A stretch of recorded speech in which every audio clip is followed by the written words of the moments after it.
जो आपको इस कथा को देखकर और सुनकर आपको कुछ सीखने को मिलेंगे, और मुझे पूरा विश्वास है कि आपको कुछ ना कुछ सीखने को जरूर से जरूर मिलेंगे। बस दोस्तों, आपको इस कथा को पूरी तरह से देखना है। एक समय की बात है, माता पार्वती भगवान महादेव के पीछे पीछे चल रही थीं। जहां जहां महादेव अपने चरण रखते, वहां वहां माता पार्वती श्रद्धा से झुककर उन्हें प्रणाम करती। उनका यह समर्पण देखकर महादेव मुस्कुराए और बोले, हे देव, तुम अपने आप को इतना कष्ट क्यों दे रही हो? माता पार्वती विनम्र स्वर में बोली, हे प्रभु, मैं अपने धर्म का पालन कर रही हूँ। महादेव ने स्नेहपूर्वक कहा, देवी, तुम तो सदैव मेरी सेवा में तत्पर रहती हो, फिर यह कठोर तपस्या क्यों? पार्वती जी ने उत्तर दिया, हे स्वामी, मैं सृष्टि के कार्यों से अत्यंत थक गई थी, मुझे समय का ध्यान नहीं रहा और अनजाने में यह हो गया। महादेव यह सुनकर हंस पड़े। फिर उन्होंने स्नेह से कहा, हे देवी, तुम मुझसे एक वरदान मांगो। माता पार्वती ने हाथ जोड़कर कहा, हे प्रभु, मुझे ऐसा वरदान दीजिए जिससे मैं संपूर्ण सृष्टि के दुखों को दूर कर सकूं और हर जीव की रक्षा कर सकूं। महादेव उनकी करुणा और निस्वार्थ भाव देखकर प्रसन्न हुए और बोले,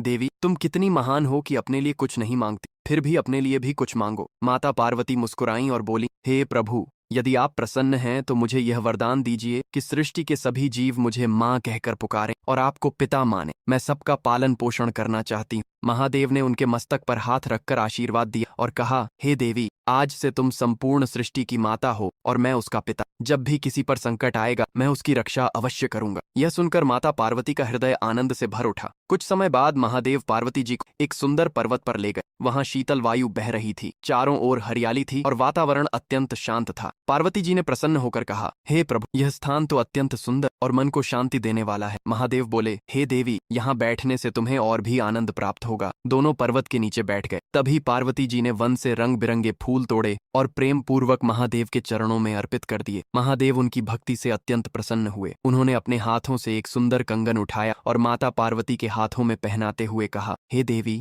मैं तुम्हारे हाथों में यह कंगन देखकर तुम्हारी सुंदरता को और निखरता हुआ देखना चाहता हूँ। कंगन पहनते ही माता पार्वती भाव विभोर हो उठी। उनकी आंखों में प्रेम और कृतज्ञता झलकने लगी। वे बोली, हे प्रभु, यह केवल कंगन नहीं है, यह आपके प्रेम, विश्वास और आशीर्वाद का प्रतीक है। ऐसा लगता है जैसे आपने मुझे पूरा जीवन दे दिया हो। यह कहते हुए उनका हृदय आनंद से भर गया। वे उठीं और महादेव के चरणों में अर्पित किए गए फूलों को लेकर पूरे वन में बिखेरने लगीं। वे खुशी से झूम उठीं और जहां जहां फूल गिरते गए, वहां वहां जैसे आनंद और पवित्रता फैलती गई। महादेव यह देखकर मुस्कुराए और बोले, हे देवी, मैंने तो तुम्हें केवल एक कंगन पहनाया है, फिर तुम इतनी प्रसन्न क्यों हो? माता पार्वती ने प्रेम से उत्तर दिया, हे प्रभु, यह कंगन मेरे लिए केवल आभूषण नहीं है, यह आपके विश्वास का प्रतीक है। इसे पहनकर मुझे ऐसा अनुभव हो रहा है कि अब मैं पूरे संसार की रक्षा करने के लिए समर्थ हूँ। जब तक यह कंगन मेरे हाथों में रहेगा, मैं हर जीव की रक्षा करूंगी और सदा शक्ति के रूप में जानी जाऊंगी। उनकी यह भावना सुनकर महादेव हंस पड़े और बोले, हे देवी, तुम सच में बहुत भोली हो। तुम्हारी यही सरलता मुझे सबसे अधिक प्रिय है। इसके बाद माता पार्वती ने उन फूलों को अपने मस्तक से लगाया और जहां जहां वे फूल गिरे, वहां वहां उन्होंने अपना आशीर्वाद स्थापित कर दिया। तब महादेव बोले, हे देवी, तुम्हारी खुशी से बिखरे ये फूल अब पूरी सृष्टि में शक्ति और पवित्रता का संचार करेंगे। जहां जहां ये फूल गिरे हैं, वहां तुम्हारा वास माना जाएगा। माता पार्वती ने यह सुनकर भाव विभोर होकर महादेव के चरणों में अपना मस्तक रख दिया। महादेव ने उनके सिर पर हाथ रखकर उन्हें अपार सुख और शांति का आशीर्वाद दिया। और दोस्तों,